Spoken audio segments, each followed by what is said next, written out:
রাস্তা দিয়ে আমার নবী যখন হাঁটতেন, হাঁটার সময় 4-5 জন লোক যদি একসাথে হাঁটতো, আমার নবী কখনো আগে যাইতেন না। 2-1 জনকে সামনে দিয়ে নবীজি মাঝখানে থাকতেন। উদ্দেশ্য হলো আমি আগে যাওয়ার কারণে আমি আলাদা কিছু, আমি বিশাল কিছু মর্তবার অধিকারী, এমন কিছু আমার নবীর জিন্দেগিতে ছিল না। সম্মানিত হাজরিন, এখন প্রশ্ন হইতে পারে আপনাদের, হুজুর আপনারা ওয়াজ করেন যে আবার এত সুন্দর সোফার ভিতরে এসে আপনারা বসেন, আমরা নিচে বসে থাকি, কে বলেন? প্রশ্ন হইতে পারে না? কথা কোন প্রশ্ন হইতে পারে, কিন্তু এটা এখন একটা সিস্টেম হয়ে গেছে। এমন না যে এখানে না বসলে ওয়াজ করা যাবে না, দাঁড়ায় ওয়াজ করাটাই উত্তম ছিল। কিন্তু এখন আবার দেখা যাবে বেশি জিনিস কোনোটা ভালো না, সবাই এখানে বসে ওয়াজ করছে। আমি যদি এসে বলি যে না আমারে দাঁড় করায় দেন, ওটা ঠিক না, তখন আবার দেখা যাবে এটাও মজলিসের একটা আদবের খেলা। কথা বলেন? হ্যাঁ, সবাই এক সিস্টেমে করলো, আপনি আবার এসে আলাদা তাকুয়াগিরি দেখাইতেছেন, পরহেজগারি দেখাইতেছেন, বিভিন্ন কথা হবে রে ভাই। এরপর আরেকটা কথা হলো, আমরা এখন মাইকে কথা বলি, একটু উঁচুতে না বসলে আপনাদেরকে দেখা যাবে না, কি বলেন? ঠিক না? আপনাদের বিভিন্ন সুবিধা অসুবিধার কারণে এখানে বসছি, এই জন্য যে আমার দাম খুব বেশি, আপনারা যে নিচে বসছেন এই জন্য দাম, এমন কি কিছু? এমন কিছু না। কিন্তু নবীজির স্বভাবটা ছিল এরকম, সবার সাথে একসাথে মিশে চলতেন। আলাদা কিছু, আলাদা পোশাক, আলাদা শান শৌকত, আলাদা কিছু থাকতে হবে, এটা নবীজি কখনো কল্পনা করেন নাই। এমনকি এক হাদিসে এসেছে, আমার নবীর লজ্জা, আমার নবীর হায়া, বিনয় হওয়াটা এত বেশি ছিল, একজন কুমারী নারী ঘরের ভিতরে যত লজ্জা করে থাকে তার চাইতেও বেশি লজ্জা ছিল আমার নবীর ভিতরে। জুড়ে বলেন সুবহানাল্লাহ। এই জন্য আমার নবীর বাণী দেখেন, আল ঈমানু বিদউ ওয়া সাবউনা শুবা আফদালুহা কাউলু লা ইলাহা ইল্লাল্লাহ ওয়া আদনাহা ইমাতাতুল আযানিত তারিকি ওয়াল হায়াউ শুবাতুম মিনাল ঈমান। জোরে বলেন আল্লাহু আকবার। বিশ্ব নবী রাহমাতুল লিল আলামিন এই জগৎবাসীকে কতগুলো কথা, কত মূল্যবান কথা উপহার দিয়েছেন। তার মধ্যে একটা হলো আল ঈমানু বিদউ ওয়া সাবউনা শুবা, ঈমানের শাখা হলো 70টারও বেশি। সুবহানাল্লাহ বলেন। এর মধ্যে উত্তমটা হলো লা ইলাহা ইল্লাল্লাহ। আমরা যখন রাস্তাঘাটে থাকি, একা একা নিরিবিলি কোথাও থাকি, অথবা ঘুম থেকে শেষ রাতে উঠছি, ঘুম হইতেছে না, তখন বসে বসে কিছু সময় আল্লাহর জিকির করবেন, লা ইলাহা ইল্লাল্লাহ, লা ইলাহা ইল্লাল্লাহ, লা ইলাহা ইল্লাল্লাহ। এগুলো কার জিকির? অর্থ কি? আল্লাহ ছাড়া কোনো মাবুদ নাই। আসলে মন থেকে বলেন তো, আছে? আল্লাহ ছাড়া কোনো মাবুদ আছে? আমরা জিকিরে তালে তালে কথাগুলো বলি, কিন্তু একটুও অবজারভেশন করি না, একটুও এটা নিয়ে কোনো ফিকির করি না যে আসলেই কথাটা কি। আল্লাহ ছাড়া কি আসলেই কোনো মাবুদ আছে? আল্লাহ ছাড়া আমার ইজ্জত দেওয়ার মালিক কেউ আছে? আল্লাহ ছাড়া আমার রিজিক দেওয়ার মালিক কেউ আছে? আল্লাহ ছাড়া একটা মুহূর্তের জন্য আমার হায়াত বাড়ানোর ক্ষমতা কারোর আছে? তাহলে সব কিছুর মালিক একমাত্র। এই জন্য হাদিসে এসেছে, কেউ যদি ইখলাসের সাথে একবার বলে লা ইলাহা ইল্লাল্লাহ, সাথে সাথে তার জন্য বেহেশতের দরজাগুলো খুলে দেওয়া হয়। ইখলাসের সাথে, আন্তরিকতার সাথে, যে লা ইলাহা ইল্লাল্লাহ, আসলেই সব কিছুর মালিক একমাত্র।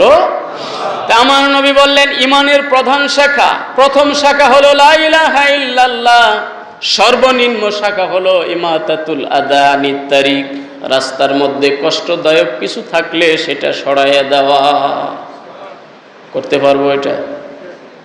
আজকের এই মিলাদুন নবীর মাহফিল থেকে অন্তত একটা সুন্নত নিয়ে যাব, আমরা যার যার বাড়ির কাছে রাস্তা এটা পরিষ্কার রাখবো ইনশাআল্লাহ, পরিষ্কার রাখবো ইনশাআল্লাহ, যতটুক পারি। সরকার রাস্তা পাকা করে নেয়, আমি তো আর পাকা করে দিতে পারবো না। কথা বলেন। বড় একটা ব্রিজ ভেঙে গেছে, আমি তো আর ব্রিজ বানায় দিতে পারবো না। কেউ যদি আপনাদের মধ্যে সামর্থ্যবান থাকে আলহামদুলিল্লাহ করে দিবেন, কিন্তু সাধ্যের মধ্যে যেটা আছে, আপনি রাস্তার মধ্যে বাঁশ ফলায় রাখছেন, রাস্তার মধ্যে লাকড়ি ফলায় রাখছেন, আপনি রাস্তার মধ্যে ফলমূলের সাল বাকলগুলো ফলায় রাখছেন, আরেকজন মানুষ রাস্তায় পড়ে যায়, অ্যাক্সিডেন্ট হইতে পারে। এমন হয় কি হয় না?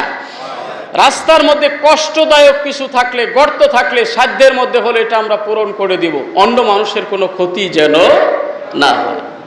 বড় আফসোস লাগে, আজকের যুবক মোবাইল হাতে নিয়ে মানুষকে রাস্তায় ডিস্টার্ব করে। কথা বলেন, আছে না নাই? চিপা রাস্তা, 4-5 জন বন্ধু বান্ধব মিলে মোবাইল হাতে নিয়ে মনে হয় যেন মোনাজাত দিতেছে। কথা অন্ধকার দূর থেকে বোঝাও যায় না, মনে হয় এরা মোনাজাত দিতেছে। 4-5 জন মিলে দাঁড়ায় আছে। কোনো সাধারণ মানুষ যায় বলে, বাবা তোমরা রাস্তাটা ছেড়ে, আরো বাঘের মতো গর্জন দিয়ে ওঠে, তো বেটা কথা বলিস না, দেখোস না রাস্তায় কে কথা বলতেছে। চরম একটা বেয়াদব। কথা বলেন ঠিক কিনা?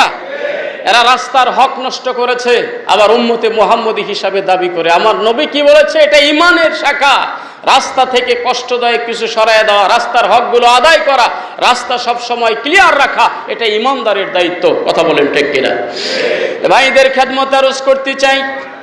পাশাপাশি আমার নবী বলেছেন, ওয়াল হায়াউ শুবাতুম মিনাল ঈমান, লজ্জা হলো ঈমানের একটা অঙ্গ, ঈমানের একটা ভূষণ।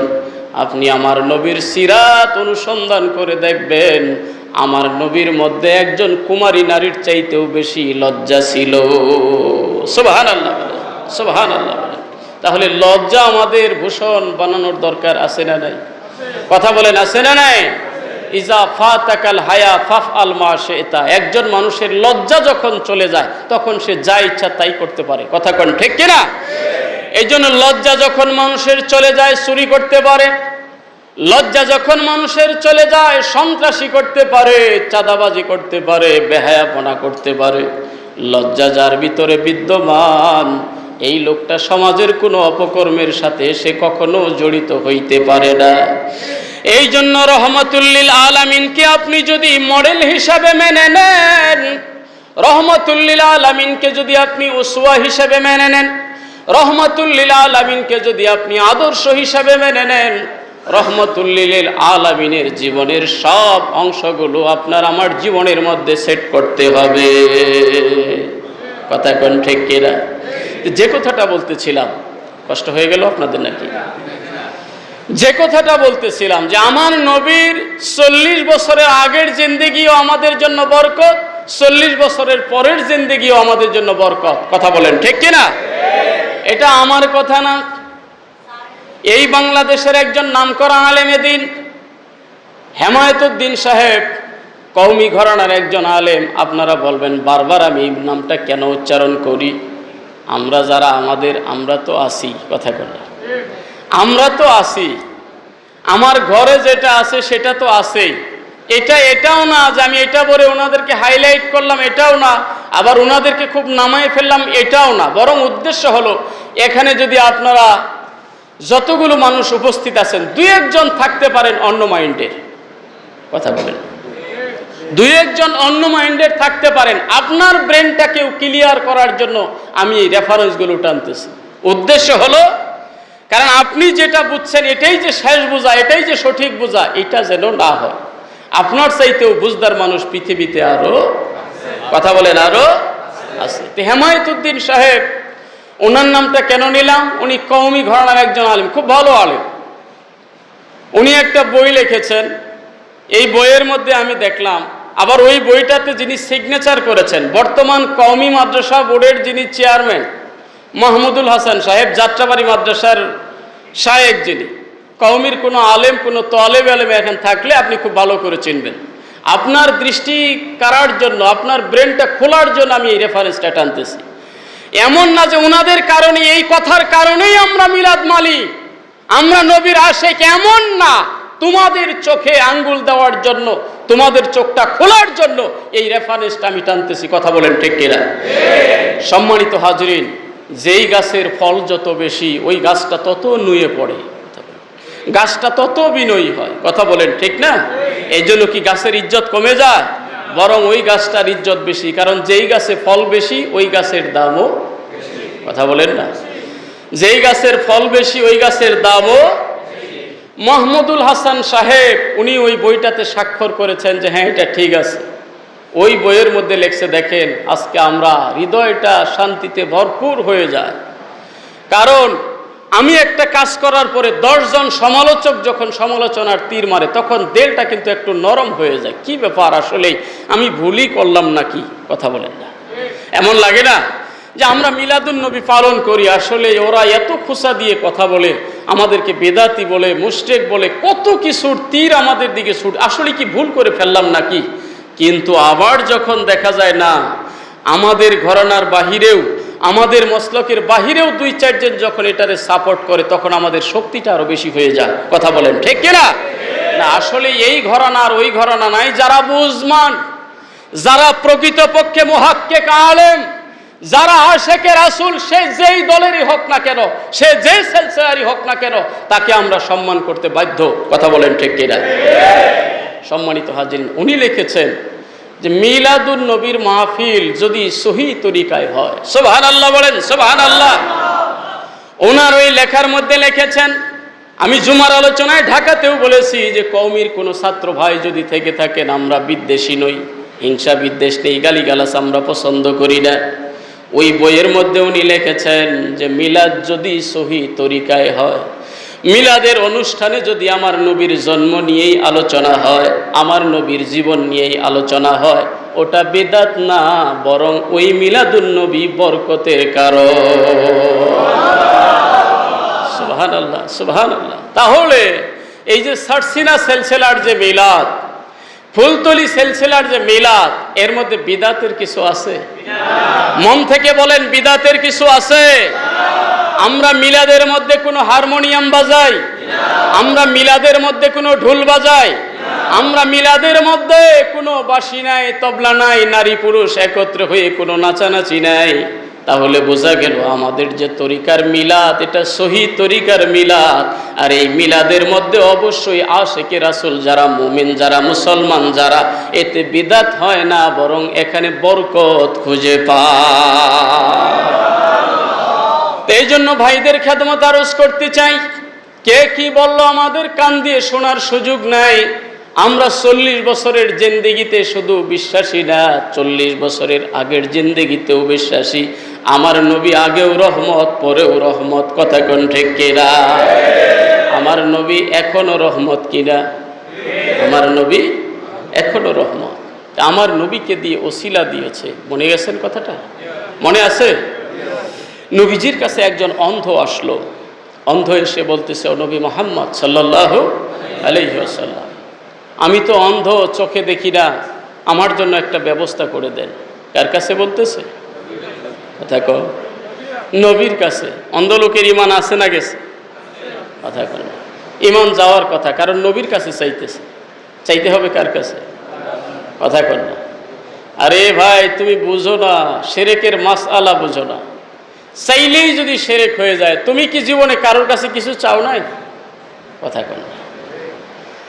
আরে চাওয়ার মধ্যে আকীদার ব্যাপার আছে, যেটা কোন ধরনের চাওয়া? কথা বলেন না। জীবনে কি আপনি কারোর কাছে 10টা টাকা চান নাই? কথা কন না। যে ভাই এই মুহূর্তে আমার 10টা টাকার প্রয়োজন, দেন আমার 10টা টাকা, তাহলে তো মুশরিক হয়ে গেছে। কথা কন না। তুমি 10 টাকা চাইছো, তাহলে তো ঈমান শেষ। তুমি একজনের কাছে বাড়িতে পার্শ্ববর্তী থাকলে যায় বলতে পারো, ভাই আজকে 1 কেজি চাউল দেন, আমার বাড়িতে চাউল নেই। এমন হয় কি হয় না? ভাই আপনি আমার একটা শাবল দেন, আপনি আমার একটা দা দেন, আপনি আমার একটা কোড়াল দেন। কথা বলেন, হয় কি হয় না? আমার প্রয়োজন। তাহলে এই চাওয়াতেই কি লোকটা মুশরিক হয়ে গেছে? বুঝতে হবে ঈমানের ব্যাপার, আকীদার ব্যাপার। কোন ধরনের চাওয়া চাইলে? যেটা একমাত্র আমার আল্লাহর জন্য খাস, যেটা আল্লাহর জন্য খাস, যেই চাওয়ার মধ্যে আল্লাহরে ছোট করা হয়, যেই চাওয়ার মধ্যে আল্লাহর সঙ্গে অংশীদারিত্ব স্থাপন হয়, এমন চাওয়া যদি কেউ কারোর কাছে চায়, তাহলে সে মুশরিক হয়ে যাবে। কথা কোন ঠিক কিনা? অন্ধ লোকটা এসে নবীর কাছে বলতেছে, ও নবী, দুনিয়া দেখার ক্ষমতা আমার নাই, আমি অন্ধ মানুষ, আমার জন্য একটু দোয়া করেন, আল্লাহ যেন আমার চোখটা ভালো করে দেয়। আমার নবী বললেন, অন্ধ ভাই শোনো, আমি তোমার জন্য কি দোয়া করব? 2টা দোয়া আছে।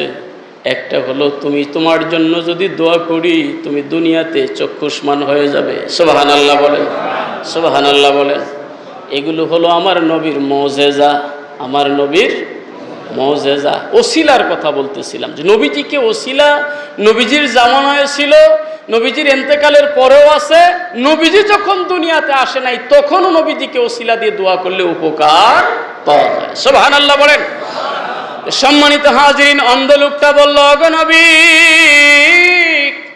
আমার জন্য দোয়া করেন। নবীজি বললেন, কি দোয়া করব? তুমি পরকালে সুখে শান্তিতে থাকবা এটাই চাও, নাকি আমি তোমার চক্ষু ভালো হওয়ার জন্য দোয়া করব? অন্ধ লোকটা চুপ রইলেন। এখন কোনটা বলবেন? মহাবিপদ কথা করলেন। এখন দুনিয়ার তো দরকার, চোখ দিয়ে কিছু দেখি না, যদি চোখটা আল্লাহ ভালো করে দিত তাহলে কত উপকার হইতো। আবার যেই প্রশ্ন আবার নবী বলছে, তুমি দুনিয়া চাও না পরকাল চাও? কোনটা চাই আবার কোনটা হারাই? কথা বলেন ঠিক না? উভয় সংকটে পড়ে গেছে। তখন নবী তাকে শিখাই দিলেন, শোনো, তুমি আমাকে ওসিলা বানাইয়া আল্লাহর কাছে তুমি দোয়া করো, যা ভালো আল্লাহ তাই করে দিবে। সুবহানাল্লাহ বলেন না? বাবা আদম কি দোয়া করেছে? ইয়া রাব আসআলুকা বিহাক্কি মুহাম্মাদিন আন তাগফিরলি। ওগো আল্লাহ, মুহাম্মদের নামের ওসিলায় তোমার কাছে মাপ চাই, আল্লাহ মাফ করে দিয়েছে। জোরে বলেন আল্লাহু আকবার। এবার এই অন্ধ লোকটাকে আমার নবী শিক্ষা দিলেন, আমার নাম ওসিলা নিয়ে তুমি আল্লাহর কাছে দোয়া করো, দেখি আল্লাহ কি করে। অন্ধ লোকটা দোয়া করেছে, দোয়া করার সাথে সাথে আল্লাহ তার দৃষ্টি শক্তি ফিরাইয়া দিয়েছে। এবার লোকটা ঝলমলে চোখ দেখতেছে, খুশি আলহামদুলিল্লাহ। সম্মানিত হাজরিন, এটা গেল আমার নবীর জীবদ্দশাতে দোয়া। বেঁচে আছেন, নবীর সামনেই নবীকে ওসিলা দিয়ে দোয়া করেছে। এটা যদি শিরক হইতো নবী আমার লাথি দিয়ে তাড়াই দিতেন। কথা বলেন ঠিক কিনা? জোরে বলেন ঠিক কিনা? আজকে নবীর নামের প্রশংসা বেশি হলে আমাদেরকে মুশরিকের ফতোয়া দাও। আমি বলবো, ভাই রে, কাগজে কলমে লিখে নাও, তোমার এই ফতোয়া আমাদের দিকে আসবে না, তোমাদের দিকেই ফিরে যাবে। কারণ আমরা কোনো শরীক করি না। নবীজিকে আল্লাহ মুজিজা দিয়েছে, নবীজির গুণের কথা, নবীজির প্রশংসার কথা বললে আমাদের অন্তরে আমরা শান্তি পাই।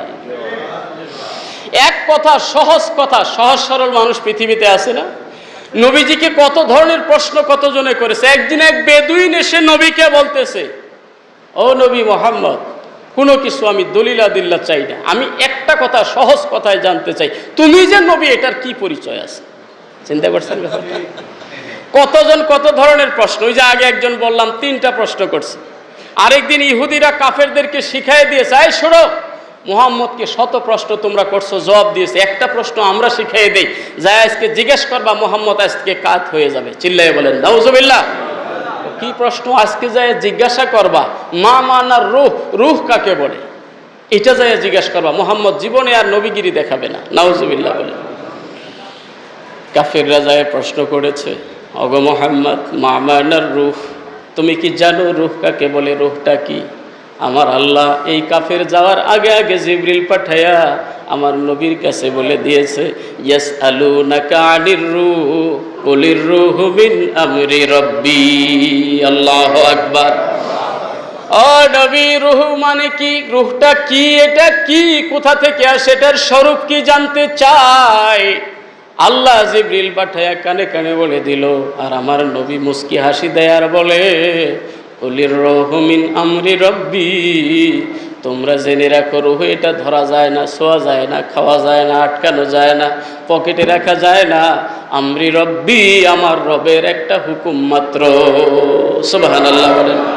এখন পর্যন্ত কি কোনো মেশিন আবিষ্কার হয়েছে রূহটা ধরার মতো? রূহটা দেখা যায় পারবে না। এটা আমার আর রবের একটা হুকুম মাত্র, আর কিছু না। সম্মানিত হাজরিন, এই লোকটা সাদা সিধা, এর কোনো প্যাঁচগুছ না, এসে বলছে, আপনি যে নবী, এটা কিভাবে বুঝবো আপনি নবী? নবীজি হয়তো বেতাল প্রশ্ন, কথা ঠিক না? তাই ওরা কিভাবে বুঝো? আমি তোমার কি বোঝাবো? কিভাবে বুঝাইলে মানবা? না, তুমিই বুঝাও, তুমি যে নবী এটা আমাকে একটু বোঝাও। আমার নবীজিকে আল্লাহ অনেক কঠিন কঠিন মুজিজা দান করেছিল। সুবহানাল্লাহ, সুবহানাল্লাহ। সম্মানিত হাজিরিন, নবীজি চতুর্দিকে তাকায় কোনো দিশা না পায় একটা খেজুর গাছের দিকে তাকাইলেন। খেজুর গাছ ভর্তি খেজুর ধরে আছে। মদিনাতুল মুনাওয়ারায় যাওয়ার সুযোগ হইলে আপনি দেখবেন খেজুর বাগানে খেজুরগুলো কি সুন্দর টকবগে খেজুর। মরুভূমির মতো, নিচে শুষ্ক বালি, কিন্তু খেজুর কি টসটসে রসওয়ালা খেজুর। বিশেষ করে কাঁচা খেজুরগুলো দেখলে হৃদয়ে জুড়ায় যায়, কি সুন্দর কালার। সুবহানাল্লাহ বলেন, সুবহানাল্লাহ। খেজুর কাণ্ডের দিকে তাকায় আমার নবী বললেন যে শোনো, ওই যে খেজুর গাছে ঝুলতেছে, খেজুরগুলো যদি ওখান থেকে আমার কাছে চলে আসবে, তুমি কি মানবে আমাকে নবী হিসাবে? সুবহানাল্লাহ বলেন। খেজুরের দিকে তাকায় আমার নবী বললেন, রে খেজুর, তোরা আমার দিকে চলে আয়। বলার সাথে সাথে খেজুর একেবারে ওই কাণ্ড সহ, পুরা খেজুরের থই ঝুপড়িটা সহ আমার নবীর কাছে চলে এসেছে। সুবহানাল্লাহ। এবার লোকটা কালিমা পড়ে মুসলমান হয়ে গেল। সুবহানাল্লাহ পড়ে। তাহলে আমার নবী যখন ছিল না তখনও ওসিলা দিলে কাজে লাগছে, জীবদ্দশাতেও। আমার নবীর ইন্তেকালের পরে ওসিলা আছে না নাই? কথা বলেন, আছে না নাই? হযরত উসমান ইবনে আফফান রাদিয়াল্লাহু তাআলা আনহু, যাকে উসমান গনি বলা হয়, যিনি ইসলামের একজন খলিফা, আমার নবীর ইন্তেকালের পরে, সুবহানাল্লাহ বলেন, সুবহানাল্লাহ বলেন। কি কষ্ট বেশি দিয়ে ফেললাম? শেষ করে দেব? কোনটা জিনা চলবে আরো নাকি? আলহামদুলিল্লাহ। না চলবে না বেশি, মনে হয় পরবর্তী বক্তা আমার ভাই এসে পড়েছেন। আলহামদুলিল্লাহ বলেন, আলহামদুলিল্লাহ বলেন। উনি আসলেই আমি শেষ করে দেব ইনশাআল্লাহ। সম্মানিত হাজিরিন, এই কথাগুলো বলার উদ্দেশ্যটা হলো এই, আমার নবী এমন একজন নবী, লা সানি, আমার নবীর দ্বিতীয় কেহ নাই। কোনো মানুষের সাথে, অন্য কোনো সৃষ্টির সাথে নবীর কোনো তুলনা চলে না। সম্মানিত হাজিরিন, নবীজির ইন্তেকালের পরে উসমান গনি রাদিয়াল্লাহু তাআলা আনহু, তিনি যখন খেলাফতের মসনদে বসা, গ্রামের একজন সাধারণ মানুষ প্রত্যেক দিন ওনার কাছে আসে। আসার পরে দেখা যায় উসমান গনি রাদিয়াল্লাহু তাআলার কাছে বহু ধরনের ঝামেলার মানুষ, মন্ত্রী যারা আছে, আরো সাধারণ যারা আছে, এরা চতুর্দিক থেকে ভিড় করে থাকে, এসে কথা বলে। ওই সাধারণ লোকটা আর তার মনের কথাটা উসমান গনির কাছে বলতে পারে। প্রত্যেক দিন আসে আর ফেরত যায়। উসমান গনি তার দিকে তাকাই না। এমন না যে ওনাকে হিংসা করে, ওনাকে ছোট চোখে দেখে, এমন না, কিন্তু লোকটা উসমান গনির কাছে চাপতে পারে না। সম্মানিত হাজির, উনি চলে আসে। ওই জামানার আরেকজন হযরত উসমান ইবনে হানিফ, ওনার কাছে যায় বললেন যে, ও ভাই উসমান, আমাদের খলিফা উসমান তো আমার কোনো কথাই শোনে না, তার কাছেই আমি ভিড়তে পারি না, তার কাছে যাইতেও পারি না, এখন কি করার?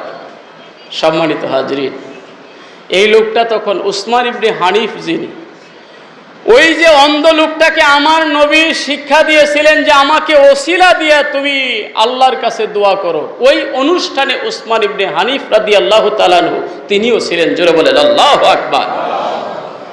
সম্মানিত হাজিরিন, ওই উসমান ইবনে হানিফ রাদিয়াল্লাহু তাআলা আনহু তিনি এই সাধারণ লোকটাকে বললেন, আমি কিছুই করতে পারবো না, খলিফার কাছে যায় তোমার পক্ষে বিপক্ষে বলার আমার কোনো সুযোগ নাই, তবে আমি তোমাকে দোয়া করার একটা সিস্টেম শিখাইয়া দেই।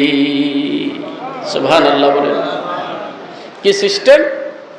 তুমি যখন দোয়া করবা আল্লাহর কাছে, নবী মুহাম্মদ সাল্লাল্লাহু আলাইহি সাল্লামকে ওসিলা দিয়ে দোয়া করবা, আল্লাহ তোমার বন্ধু হাবিবের ওসিলায় তোমার কাছে দোয়া করতেছি, তোমার হাবিবের ওসিলায় ওই খেলাফতের মসনদের বসা উসমান গনির মনটা তুমি আমার দিকে ঝুঁকাই দাও। সুবহানাল্লাহ বলেন না? কাকে ওসিলা দিয়ে দোয়া করলেন? নবী মুহাম্মদ সাল্লাল্লাহু আলাইহি ওয়াসাল্লামকে। জোরে বলেন আল্লাহু আকবার।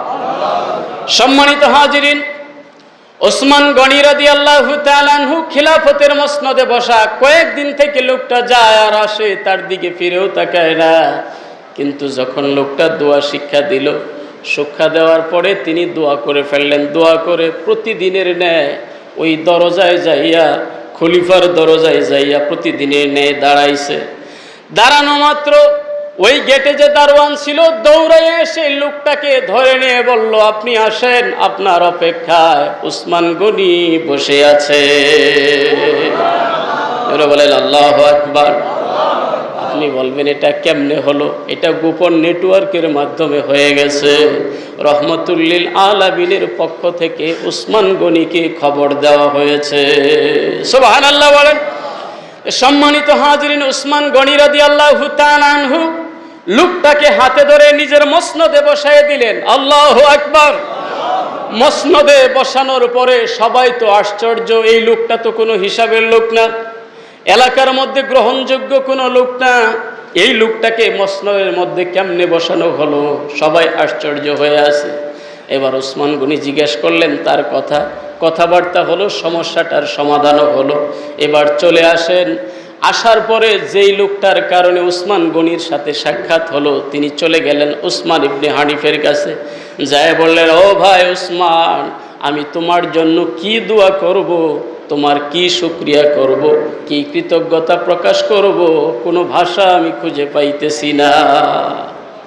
কারণ কয়েকদিন যাবৎ ঘুরি, আমি খলিফার সঙ্গে দেখাই করতে পারি না, আর আজকে আমার জন্য খলিফা নিজে সিংহাসন ছেড়ে আমাকে আগায় নিয়ে গেল, আমার সঙ্গে দেখা করলো। এর কারণটা তুমি কি খলিফাকে কিছু বলে দিয়েছো? তুমি কি খলিফাকে কিছু বলে দিয়েছে? লোকটার সাথে সাথে বলল, না আমি কিছুই বলি নাই, খলিফার সঙ্গে আমার দেখাই হয় নাই। সুবহানাল্লাহ বলেন না? দোয়া কবুল হয়ে গেছে। কারণ কি? ওই যে আমার নবী মুহাম্মদ সাল্লাল্লাহু আলাইহি সাল্লামকে ওসিলা দিয়ে দোয়া করেছে, আল্লাহ রাব্বুল আলামিনের কাছে দোয়া চলে গেছে, আল্লাহর পক্ষ থেকে তার কাছে ইলহাম করা হয়েছে, একজন ভক্ত এসে দাঁড়িয়ে আছে, তুমি তার সাথে দেখা করো। সুবহানাল্লাহ। আমার নবী রহমাতুল লিল আলামিন, যারা বলে আমার নবী মরে গেছে, পচে গেছে, শেষ হয়ে গেছে, তাদের সাথে আমাদের কোনো সম্পর্ক নাই। আওয়াজ দিয়ে বলেন সম্পর্ক নাই। এখনো আমার নবীকে ওসিলা করে দোয়া করলে আল্লাহ কবুল করতে পারে কি পারে না? জোরে বলেন পারে কি পারে না? আমার নবীর দাম কত রে ভাই? ভারতীয় উপমহাদেশের শাইখুল হাদিস শায়েখ আব্দুল হক মুহাদ্দিসি দেহলভী রহমাতুল্লাহ আলাইহি, তিনি তার কিতাবের মধ্যে লেখেন, কয়েকটা কিতাবের রেফারেন্স দিয়ে তিনি লিখেছেন, ওনার কিতাবটা শুধু একটা কিতাব, ওনার মন গড়া কোনো কথা তিনি সেখানে লেখেন নাই, তিনি কোনো ভণ্ড না, কথা বলেন না, কোনো সাধারণ মানুষ না, যারা মুহাদ্দিস তারা চিনেন। উনি লিখেছেন, আমার নবী যেই জমিনের মধ্যে, যতটুকু জমিনের মধ্যে পিঠ লাগাইয়া শুয়ে আছে, ওই জায়গাটুকুর দাম সারা পৃথিবীর সব জায়গার চাইতেও দামি। জোরে বলেন না সুবহানাল্লাহ? ওই জায়গার দাম সবচাইতে বেশি। জোরে বলেন আল্লাহু আকবার। নারায়ে তাকবীর, নারায়ে তাকবীর। প্রধান বক্তার আগমন, আল্লাহ কবুল করুক, আল্লাহ কবুল করুক। আলহামদুলিল্লাহ। বসার জায়গা দাও। দরুদ শরীফ পড়ি। আল্লাহুম্মা সাল্লি ইয়া আল্লাহ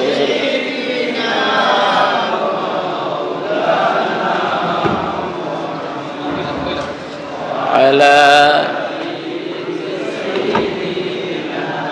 এসে গেছে বক্তা, এখন আর কথা বলার সুযোগ নাই।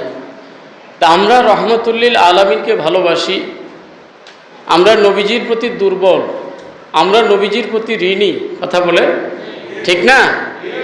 নবীজির পক্ষে যেই কথা বলে, সে যেই মসলকের হোক না কেন, আমরা তাকে সম্মান করব, আমরা তাকে ভালো বলবো, আমরা তাকে মাথার তাজ বানাবো, কথা বলে। আল্লামা সাহেব কিবলা ফুলতলি রহমতুল্লাহ আলাইহি এই মিলাদুন নবী কায়েম করার জন্য, নবীর শান মান কায়েম করার জন্য, শানে রিসালাত কায়েম করার জন্য নিজের শরীর থেকে রক্ত পর্যন্ত ঝরাই দিয়েছেন, ঠিক কিনা ভাই? আজকে সেই রক্তের প্রতিটা কণা কিন্তু বিফলে যায় নাই, আল্লাহর মেহেরবানি। আজকে কতদিন থেকেই তো মিলাদুন নবীর র্যালি হইতেছে। আজকে আসার সময় আপনাদের শেরপুরে এত লম্বা একটা মিছিল, অনেকক্ষণ পর্যন্ত গাড়ি আমাদের দুই পাশে জ্যামে আটকে গেছে। গাড়ির শত শত মানুষ তাকায় তাকায় দেখতেছে নবী প্রেমিক এই ছোট্ট ছোট্ট ছেলেগুলো, মুরব্বী মানুষগুলো রাস্তার মধ্যে, এই রোদের মধ্যে তারা মিছিল করতেছে। এখানে কারোর দুনিয়াবি কোনো লাভ আছে? কোনো ফায়দা আছে? বরং ওই যে আল্লাহ পাকের নির্দেশ, কুল বিফাদলিল্লাহি ওয়া বিরহমাতিহি ফাবিযালিকা ফালইফরাহু, আমার রহমত পাওয়ার পরে তোমরা আনন্দ উদযাপন করো। ওই কানার গোষ্ঠী, ওই জাহেলের গোষ্ঠী, ওই নবীর দুশ্মনের গোষ্ঠী, ওরা আনন্দের কোনো ইতিহাস খুঁজে পায় না, কোরআনের কোনো আয়াত পায় না, ওরা সুন্নাহ থেকে কোনো ডিরেকশন দিতে পারে না। আমরা বলবো তোদের চোখ অন্ধ হয়ে গেছে, কথা বলেন ঠিক কিনা? নবীর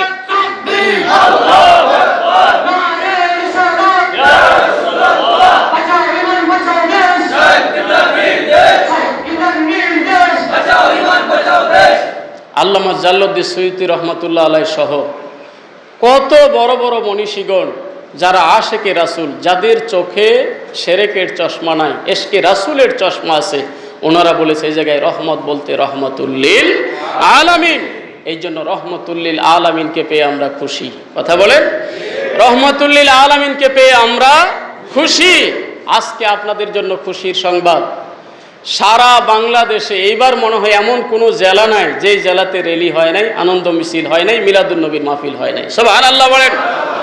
প্রত্যেকটা গ্রামে গঞ্জে, বরং এটা তো আমাদের কথা না, তোমাদের মুরব্বীদেরই কথা। বেহেশতি জেওয়ারের মতো একটা বাংলা কিতাব, এটাও কি ভাই তোমাদের পড়ার নসিব হয় না? দ্বিতীয় খণ্ড, দ্বিতীয় ভলিউমের 6ষ্ঠ খণ্ড।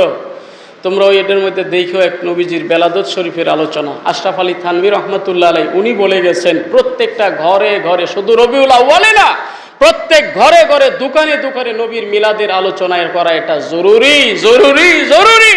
জুড়ে বলেন আল্লাহু আকবার। কারণ নবীর মিলাদ আছে যেখানে, সিরাতও আছে সেখানে। মিলাদ সিরাত যদি আমরা জানতে পারি, তাহলে আমাদের ভিতরে জানা যত বেশি হবে, নবীজিকে মানাও তত বেশি হবে। নবীজিকে জানার এবং মানার, নবীজিকে আদর্শ বানাই আমাদের সমাজে চলার তৌফিক আল্লাহ আমাদেরকে দান করুক। সকলে বলি আমিন। ওয়া আখির দাওয়ানা আনিল হামদুলিল্লাহি রাব্বিল আলামিন। আসেন।